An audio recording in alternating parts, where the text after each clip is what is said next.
E, portanto, nós estamos a falar de cancro da próstata nesta altura do ano, exatamente por causa do movimento do Novembro Azul.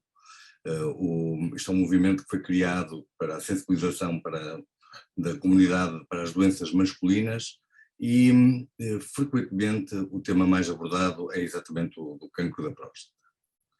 E o que é exatamente a próstata?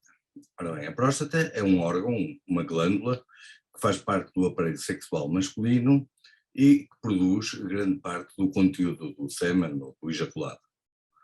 Ela localiza-se em redor da uretra. A uretra é, no fundo, aquilo que é conhecido também como via urinária. Temos aqui a bexiga, temos a via urinária que vai por aqui fora pelo pênis, e a próstata encontra-se logo abaixo da bexiga e em redor da uretra, da via urinária. E quais são as principais doenças da próstata? Bem, a mais comum é, sem dúvida alguma, a chamada hipertrofia benigna da próstata, que é uma doença que está associada ao envelhecimento do homem e que é uma causa muito frequente de queixas urinárias. Essas queixas que os homens conhecem de urinar com muita frequência, urinar com dificuldade, acordar à noite, são tudo queixas frequentemente associadas à hipertrofia benigna da próstata.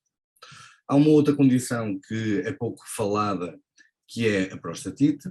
A prostatite é a doença pobre da próstata, é uma doença para a qual os urologistas apresentam relativamente poucas soluções, aliás, os urologistas e a medicina em geral, e no fundo consiste numa inflamação ou infecção da próstata, que pode aparecer em qualquer idade e que também é uma causa frequente e recorrente de sintomas urinários.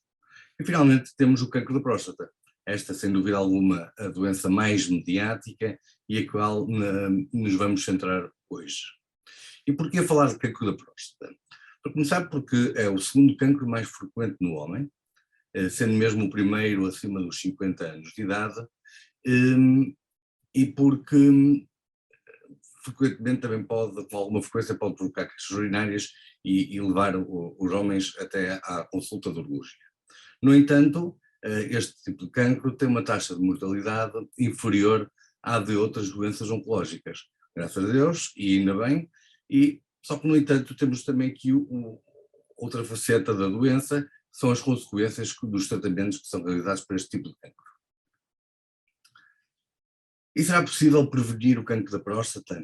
Bem, para começar, o cancro da próstata está muito associado à idade, e portanto é uma doença também do envelhecimento do homem. Está perfeitamente estudado que quanto maior for a idade, maior o risco de existir cancro da próstata, bem como a relação com antecedentes familiares.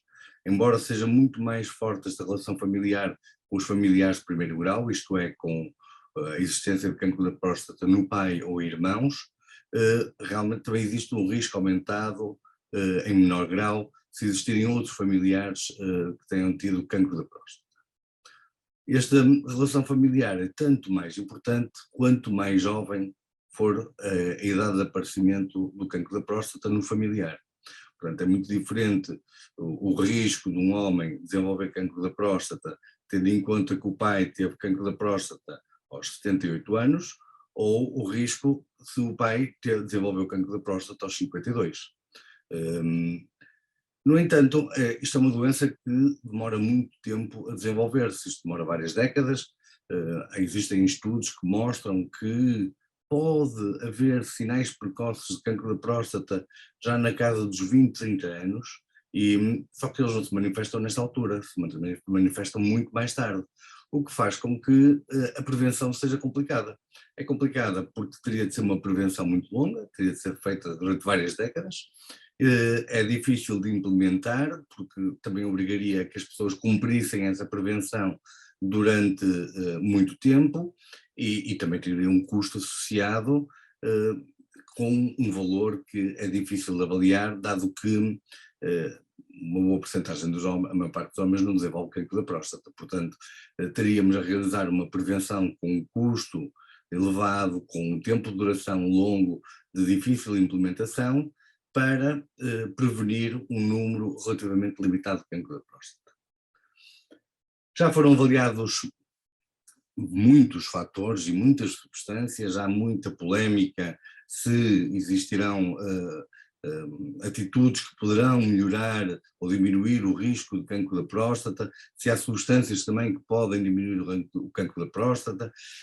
A verdade é que também já foram estudadas muitas destas substâncias que são publicitadas para as doenças da próstata, como o selênio, a vitamina E, a Serenoa repens, mesmo alguns fármacos já foram testados, por exemplo a finasterida e a dutasterida, que são fármacos utilizados na hipertrofia benigna da próstata, mas em nenhuma situação houve uma evidência clara de que qualquer uma destas produtos ou fármacos possam diminuir o risco de se desenvolver cancro da próstata. E mais uma vez, mesmo que exista um benefício, mesmo pequeno, estes produtos teriam de ser tomados durante décadas e, portanto, não é propriamente fácil de colocar isso em prática. O que eu costumo dizer é que o que faz bem ao seu coração faz bem à sua próstata. Existe alguma evidência de que o tabaco possa aumentar o risco do cancro da próstata, existe alguma evidência de que o excesso de peso, o colesterol elevado, também possam estar associados a um maior risco de cancro da próstata, mas o que é certo é que se tiver uma atitude saudável e uma vida saudável, se não fizer bem à próstata, pelo menos faz bem ao coração. Falando sobre o rastreio, ora bem, aqui entramos num dos assuntos mais polémicos na urologia, no que se refere ao cancro da próstata. E antes de falar do rastreio é preciso falar sobre uma substância que é o PSA. É uma análise que muitos homens já fizeram, uma análise que é feita ao sangue, e é, no fundo, o PSA é uma substância que é produzida especificamente pela próstata. Esta substância começou a ser utilizada na prática clínica mais ou menos pouco depois de 1980 e desde a sua introdução, portanto, desde que se começou a realizar o PSA de uma forma mais sistematizada e mais regular, verificou-se que o número de cancros da próstata em fase avançada diminuiu francamente. No entanto, o número de diagnósticos aumentou de forma desproporcionada. Isto é, imaginemos que, por exemplo, para cada 8 casos a menos que de doença avançada, passaram-se a descobrir 20 cancros da próstata. E isto levou a uma análise muito prolongada, foram feitos vários estudos sobre se valeria a pena fazer o rastreio do cancro da próstata ou não. E a conclusão que se chegou, pelo menos até o momento, é de que não faz sentido fazer o rastreio. O rastreio não é fazer a análise do PSA. O rastreio, quando se fala de rastreio, fala-se de um programa nacional de rastreio, como existe, por exemplo, para o cancro do colo do útero, para o cancro da mama, para o cancro do cólon, em que existe um programa nacional em que os exames de rastreio são realizados com uma determinada regularidade. Aquilo que se verificou no caso do cancro da próstata é que o custo de realizar esse rastreio seria muito maior que o benefício. Isto porque, isto é, de uma forma fria, e é assim que esta parte económica da medicina é analisada, para se diminuir um determinado número de mortes associadas ao cancro da próstata, o custo seria brutal. E assim sendo, as principais associações de urologia, nomeadamente a Associação Europeia e a Associação Americana, não recomendam a realização de um programa nacional de rastreio. No entanto, as mesmas instituições referem que, embora para a população, isto é, na perspectiva de um programa nacional de rastreio não faça sentido, para o indivíduo existem vantagens na realização do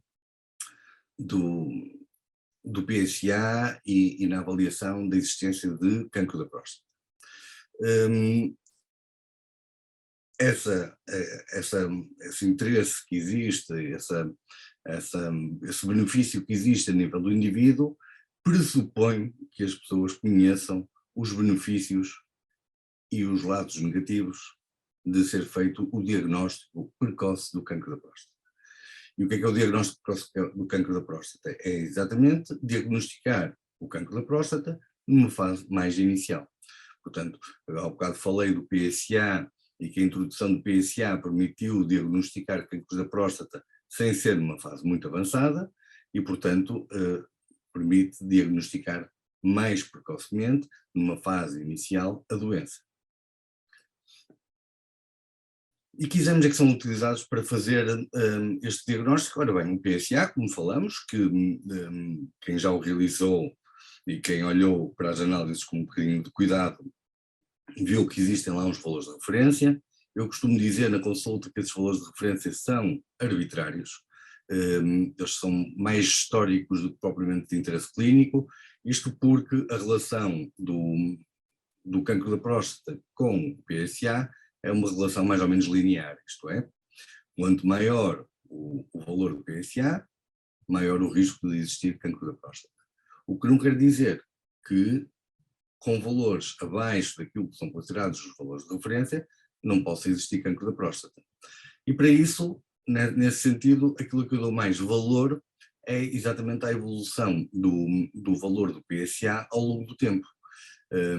Existe uma evolução que é esperada, portanto é esperado que o PSA vá aumentando conforme a idade vai aumentando, conforme o volume da próstata vai aumentando, mas essa evolução é uma evolução que deve ser relativamente lenta. Quando a evolução é um pouco mais acelerada, pode levantar a suspeita de existir cancro da próstata. O toque retal é outro exame, é o exame mais barato e mais simples, pelo menos para do lado da perspectiva médica, é o exame mais simples para o diagnóstico precoce. Aqui a questão do diagnóstico precoce já diria que já pode não ser assim, bem tão precoce quanto isso, isto porque uma parte dos cancros da próstata que são palpáveis no toque retal pode já não ser um cancro da próstata assim tão precoce, tão localizado quanto o PSA, por exemplo, permitirá fazer. Outro exame que é utilizado cada vez mais é a ressonância magnética. A ressonância magnética para a avaliação do risco do cancro da próstata no fundo, é um exame relativamente recente. A gente utiliza a ressonância magnética na medicina há muito tempo, na urologia há muito tempo e no cancro da próstata há muito tempo, mas no sentido de avaliar o risco de existência do cancro da próstata, a sua introdução é relativamente recente. É uma coisa que tem 5, 6, 7 anos, no máximo 10 anos nos países mais evoluídos. Estes exames, se existir alguma alteração, se existir alguma suspeição através destes exames, tem de ser realizada uma biópsia, que é o exame que no fundo permite o diagnóstico. Isto é, o PSA, o toque retal e a ressonância magnética permitem levantar a suspeita da existência de cancro da próstata. O diagnóstico tem de ser sempre feito por biópsia, portanto, se em determinada altura o paciente tem uma análise de PSA alterada, se existe alguma dúvida no toque retal, se a ressonância magnética levanta a suspeição da existência de cancro da próstata, isto não quer dizer que o doente tenha de ir para casa a pensar que eu tenho cancro da próstata, nem pouco mais ou menos. Até porque qualquer um destes exames é perfeitamente falível e eu posso dizer, por exemplo, que se fizermos as biópsias só guiadas pelo PSA, apenas 25% das biópsias vão ser positivas para cancro da próstata. Portanto, estes exames apenas levantam a suspeita. O diagnóstico é feito sempre através da biópsia e é absolutamente fundamental para que estas suspeitas sejam esclarecidas. Ora bem, passemos à fase seguinte. Portanto, aqui já não há suspeição nenhuma, realmente existe cancro da próstata. Então, e o que fazer? Bem, em primeiro lugar, é preciso perceber que tipo de cancro da próstata é que nós temos. Os urologistas costumam dizer que o cancro da próstata não é uma doença, são várias doenças e de alguma forma isto está correto. porque embora as características na biópsia sejam mais ou menos semelhantes, pelo menos no que toca ao tipo de cancro, porque existem vários tipos de cancro, ao tipo de cancro, normalmente é sempre o mesmo tipo de cancro, mas o grau de agressividade é muito diferente. O grau de agressividade, que é medido na biópsia, é medido também pelos exames que foram realizados anteriormente, pelo PSA, pela ressonância, pelo próprio toque retal, permitem determinar a agressividade do cancro da próstata. E muitas vezes é preciso realizar os exames de estadiamento. O estadiamento é exatamente perceber qual é a extensão desse cancro da próstata e qual é que vai, no fundo, orientar depois o tratamento. Aqui temos um erro, não é exames de estancamento, é de estadiamento. E esses exames, no fundo, são o TAC, a ressonância magnética, se ela foi realizada anteriormente, não faz sentido repetir, mas pode ser realizada depois do diagnóstico, se ela não foi realizada anteriormente, e a cintigrafia óssea que permite avaliar se esta doença se espalhou para os ossos, que é um dos sítios por onde frequentemente se espalha nas situações mais avançadas. Em termos de tratamento, ora bem, antes de falar de tratar, vamos falar de não tratar. Isto é um conceito muito estranho para uma parte das pessoas. Aliás, eu diria que na oncologia, portanto, no tratamento das doenças oncológicas, dos cancros, isto é praticamente não é uma situação única, mas é uma situação invulgar, isto porque nós podemos não tratar o cancro da próstata. Determinada a agressividade e determinada a extensão da doença, os casos mais ligeiros podem não ser tratados. Aqui o termo vigilância ativa, eu só coloquei o de vigilância ativa, mas existe um outro termo, porque pode ser esta perspectiva, isto pode ser realizado em duas perspectivas diferentes. Isto é, na perspectiva do doente que tem uma doença tratável, portanto que é possível curar, que tem até um doente relativamente jovem, mas que, tendo em conta que é uma doença que está numa fase muito inicial, e após bem discutido e bem explicado, o doente opta por não fazer nenhum tratamento. Então, o que se faz é uma avaliação regular. Há outra situação, que é, no fundo, temos esta doença ligeira, mas numa fase muito mais avançada, em que a perspectiva não é tratar, mas é vigiar e controlar, no fundo, os danos que esta doença possa provocar, permitindo que a pessoa, embora não faça tratamento, porque já não tem condição de saúde que o permita, possa, no fundo, ter também uma boa qualidade de vida, apesar da doença. Esta vigilância ativa é feita regularmente, implica uma avaliação regular e implica uma avaliação da progressão. Isto é, ver se aquele cancro, que era um cancro pouco agressivo, se ele vai evoluir e se ele começa, no fundo, a tornar-se uma doença de maior risco, permitindo, no fundo, atuar e tratar mais à frente. Esta avaliação de progressão tem de ser feita normalmente com o PSA, hoje em dia também com a ressonância magnética e com biópsia. O facto de se adiar o tratamento, qual é o interesse? Bem, para que é que eu vou adiar uma coisa que vou ter de fazer? Obviamente que todos os tratamentos para o cancro da próstata têm como objetivo destruir o cancro. Portanto, não são tratamentos que são feitos com a intenção de que o doente se sinta melhor, são feitos com a intenção de destruir o cancro. E, portanto, naturalmente, em maior ou menor extensão, todos eles levam ao aparecimento de efeitos indesejáveis, de consequências dos tratamentos que são indesejáveis e, portanto, o facto de se fazer uma vigilância ativa poderá permitir manter uma qualidade de vida perfeitamente normal e tratar mais tarde esta doença sem que se coloque em causa o prognóstico e a boa resolução deste problema. Mas obviamente que, e naturalmente, esta não é a primeira opção da maior parte dos pacientes, nem é aplicável a todas as situações. E então vamos falar sobre aqueles tratamentos que eu considero hoje em dia clássicos. Não é porque eles sejam antigos e já não sejam usados, é porque existem, obviamente, tratamentos inovadores que não entram dentro deste contexto. Os tratamentos clássicos têm como perspectiva o seguinte. Imaginemos a próstata, naquela imagem que vimos ali na fase inicial, e na próstata existe um foco, uma área com 1 centímetro mais ou menos de diâmetro, com cancro da próstata. Classicamente, o tratamento do cancro da próstata implica tratar toda a próstata e não tratar o tumor. E, portanto, quando é feita a cirurgia, é removida a totalidade da próstata. Quando é feita radioterapia externa e braquioterapia, é tratada a globalidade da próstata. Estes tratamentos, portanto, a cirurgia, que é conhecida também como prostatectomia radical, é uma cirurgia em que é removida toda a próstata, incluindo umas glândulas que estão anexas, que são as vesículas seminais. Esta cirurgia pode ser feita por via aberta, por via laparoscópica ou por cirurgia robótica.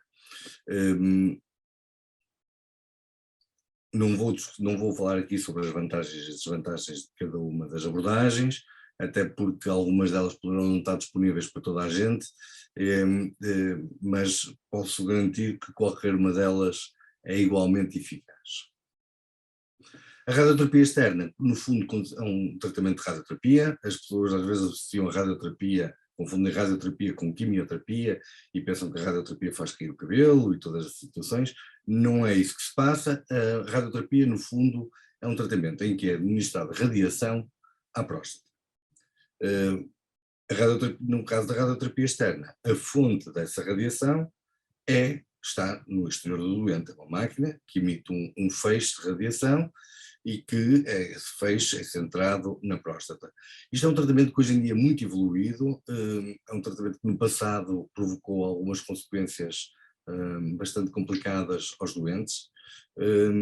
Hoje em dia o tratamento está muito mais evoluído, é quase que feito um fato à medida de cada próstata, de forma a que a radiação seja centrada na próstata e que não sejam atingidos os órgãos vizinhos, e é um tratamento que normalmente é feito durante várias sessões, inclusive durante várias semanas, embora hoje em dia existam equipamentos que permitem diminuir o número de sessões de realização de tratamento.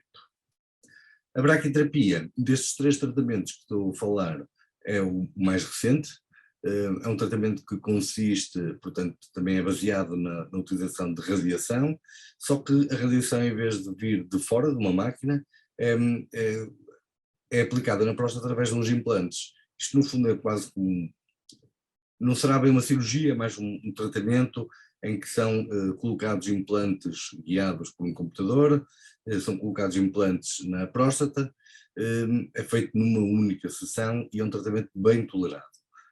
Aliás, eu diria que dos 3 é o mais bem tolerado, no entanto, é aquele que pode ser aplicado em menos circunstâncias. Portanto, os outros a radioterapia externa e a cirurgia podem ser realizados em qualquer caso, se são adequados para essa situação, se fazem sentido ou não, é uma questão que deve ser discutida. A braquiterapia é um tratamento que só pode ser aplicado nas situações mais ligeiras ou em situações de grau intermédio baixo, se posso dizer assim. No entanto, estes tratamentos, embora sejam todos eles distintos, eles podem ser realizados em combinações, logo numa abordagem inicial. Por exemplo, nos casos mais agressivos é perfeitamente expectável que o doente faça cirurgia e que posteriormente, e que assim que está recuperada a cirurgia, faça radioterapia externa. No caso da braquiterapia, se quisermos estender um bocadinho mais as indicações da braquiterapia, podemos associar a radioterapia externa após a braquiterapia e, portanto, existe aqui um jogo que é possível fazer, inclusivamente, eu falei até agora da radioterapia sempre como segundo tratamento, mas, por exemplo, se o primeiro tratamento falhar, é possível realizar um segundo, nomeadamente, imaginemos que o doente faz radioterapia ou braquiterapia, o tratamento não resulta, com o tempo verifica-se que o cancro não ficou resolvido, é perfeitamente possível realizar a cirurgia para tentar resolver o problema de outra forma. No entanto, eu falei dos tratamentos clássicos, isto porque existem tratamentos inovadores, como tinha dito. E expliquei há pouco que se tivermos uma próstata com um tumor de 1 centímetro de diâmetro, que nos tratamentos clássicos toda a próstata é tratada. Portanto, é tratado o tecido cancerígeno e é tratado o tecido saudável. Obviamente que a próstata tem uma função, a sua localização tem uma série de implicações, e, portanto, os tratamentos clássicos, o tratamento da próstata toda, naturalmente irá resultar em situações desagradáveis para o doente. Diria que hoje em dia muito menos, em qualquer uma das abordagens, isto porque a radioterapia, como a radioterapia externa, como eu disse, está muito mais bem desenvolvida. A cirurgia, por outro lado, resultado das diferentes abordagens que forem surgindo e da aprendizagem que foi possível fazer com essas abordagens, hoje em dia conseguimos ter muito menos efeitos colaterais, nomeadamente aqueles grandes fantasmas que existem, que são a incontinência urinária e a disfunção erétil. Estes tratamentos inovadores, em vez de tratar a próstata toda, o que a gente vai fazer é tratar o tumor. Portanto, isto na urologia e noutras especialidades é isso que se faz. No cancro do pulmão, por exemplo, é possível hoje em dia retirar só uma parte do pulmão que está atingida pelo cancro. No rim, a norma, nos cancros do rim, a norma é tirar o tumor e deixar o resto do rim.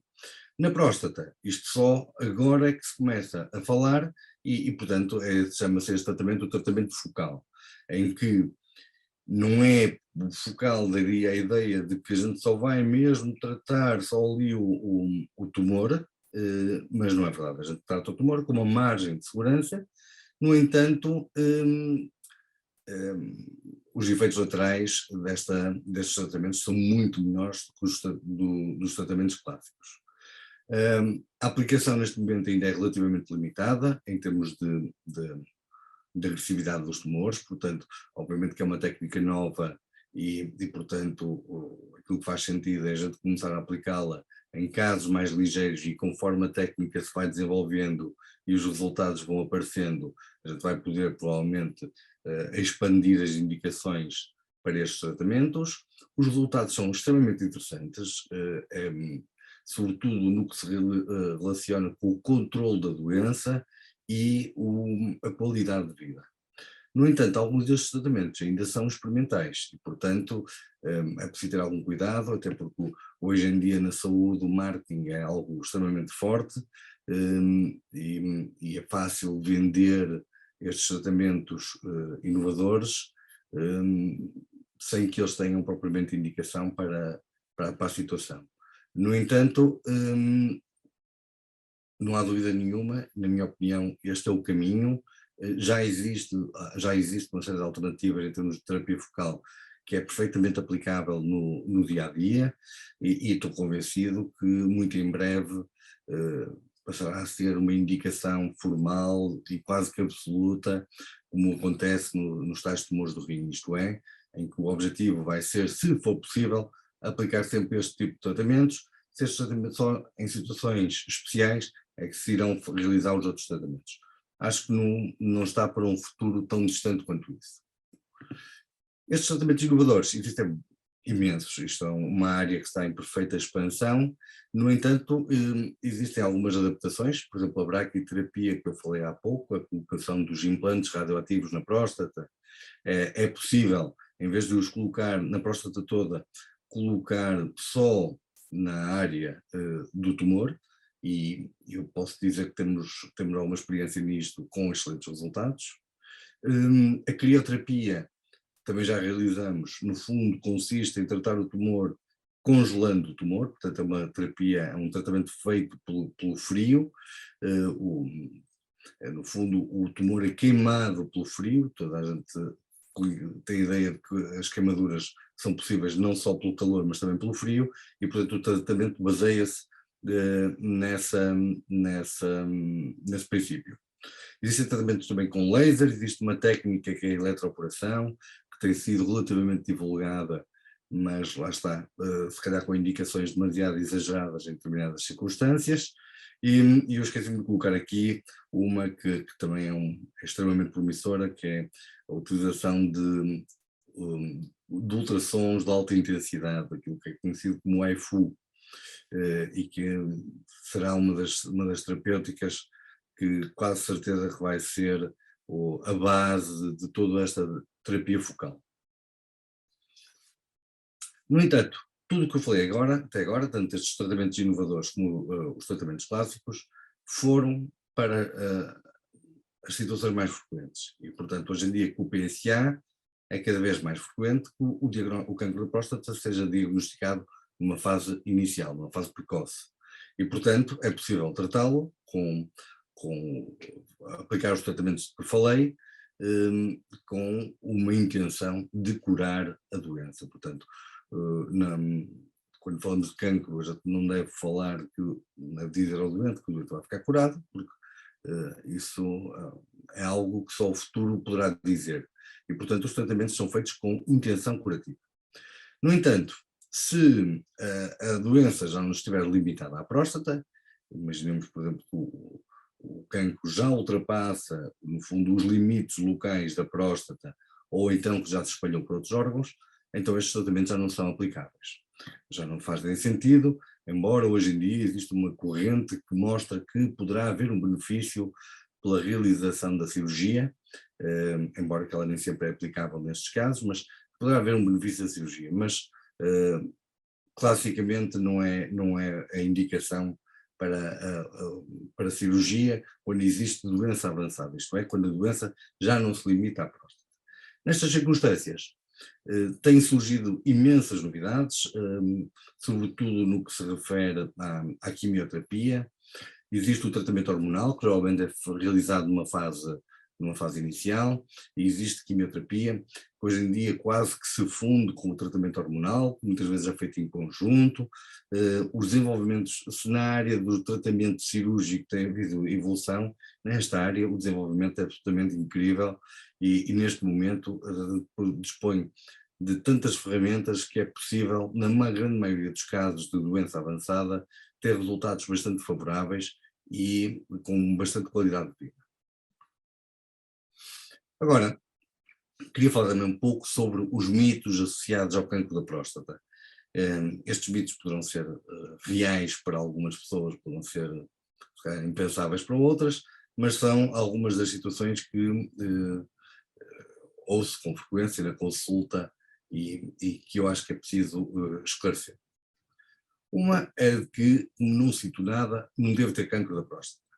Ora bem, como eu falei inicialmente, os sintomas urinários, que são os sintomas que normalmente as pessoas acham que poderão estar associados ao cancro da próstata, os sintomas urinários estão sobretudo associados às doenças que não são malignas, portanto, às doenças benignas da próstata, à hipertrofia benigna da próstata. Aliás, eu acho curioso por dizer que a hipertrofia é benigna, porque é exatamente, é essa a nomenclatura que se usa na prática clínica e na conversa entre médicos, portanto, a gente utiliza essa denominação e é exatamente para explicar que essa hipertrofia, esse aumento do tamanho da próstata é benigno, não tem nada a ver com cancro. Mas a hipertrofia benigna da próstata e a prostatite, que é a inflamação da próstata, é que são as principais causas de sintomas urinários.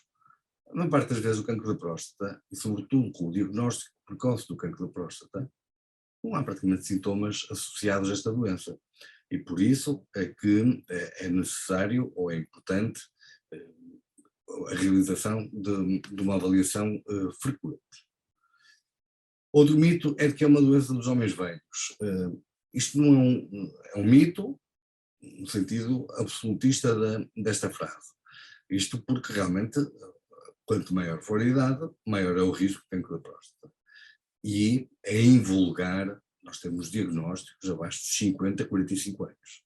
Mas não é impossível disso acontecer.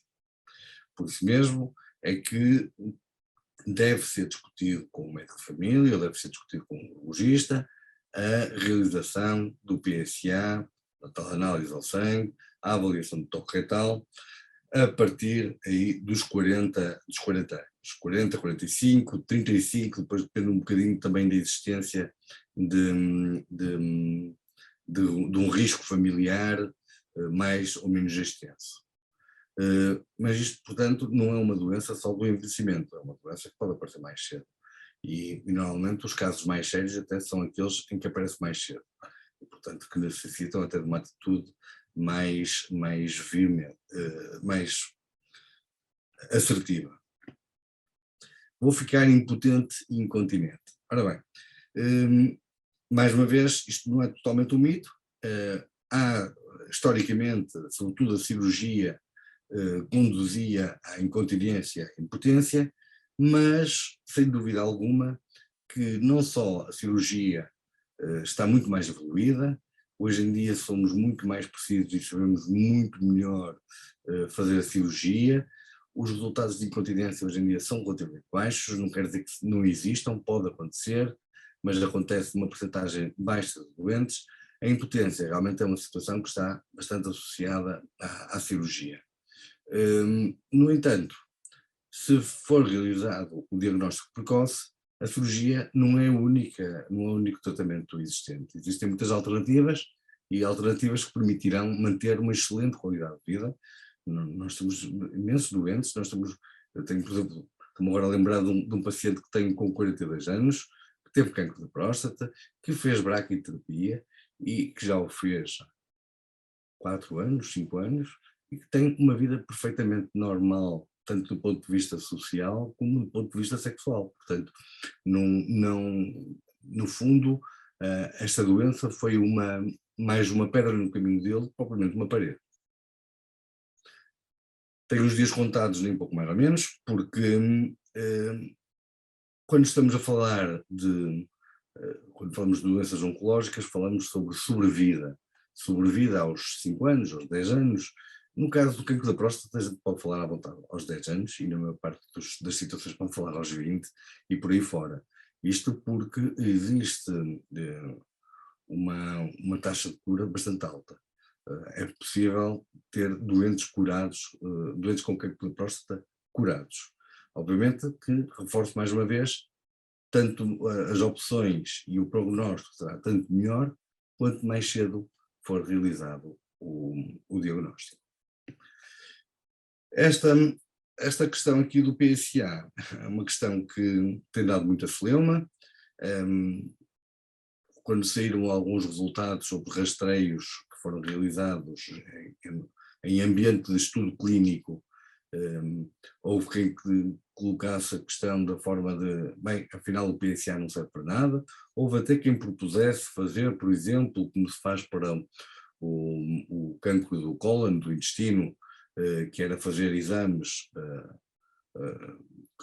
em determinadas fases da vida, por exemplo, fazer uma biópsia aos 50 anos, fazer uma biópsia depois aos 55 e por aí fora. A verdade é que o PSA serve. E a prova do PSA serve foi que a introdução do PSA fez com que começasse a haver menos casos avançados e que a mortalidade associada, o número de mortes associado ao cancro da próstata diminuísse. Se é uma ferramenta que pode ser usada de qualquer forma? Não. Acho que é muito importante as pessoas ponderarem quando é que querem fazer a análise, ponderarem se esse diagnóstico precoce, ou seja, a avaliação de risco, fará sentido numa fase mais inicial da sua vida, mas sem dúvida alguma que o PSA é uma ferramenta extremamente importante. Nós, na urologia, não conseguimos detectar nem avaliar o risco de existir cancro da próstata se não realizarmos o PSA. É a base de toda esta conversa que tivemos até agora, a ideia que foi transmitida até por umas normas de orientação clínica realizadas por instituições oficiais e que no fundo quase que incentivam a não realização de PSA, embora no meio, nas letrinhas pequeninas, venham lá as indicações para a realização do PSA, é um bocado disparatada. O PSA é a ferramenta base na avaliação do risco de cancro da próstata. Portanto, a realização não é nada complicado, a maior parte das pessoas realiza e deve realizar análise de rotina, faz análise do colesterol, faz análises do fígado, dos rins e por aí fora. O PSA é uma análise que pode perfeitamente ser inserida nesse contexto e que permite também ter uma perspectiva sobre o risco de cancro da próstata. Depois, quando é que é necessário repetir, tudo isso depende depois do valor que foi obtido, mas, e da conversa e da avaliação do risco familiar e por aí fora. Mas, sem dúvida alguma, que em determinada fase da vida não se perde nada em realizar o PSA, o ganho poderá ser muito grande.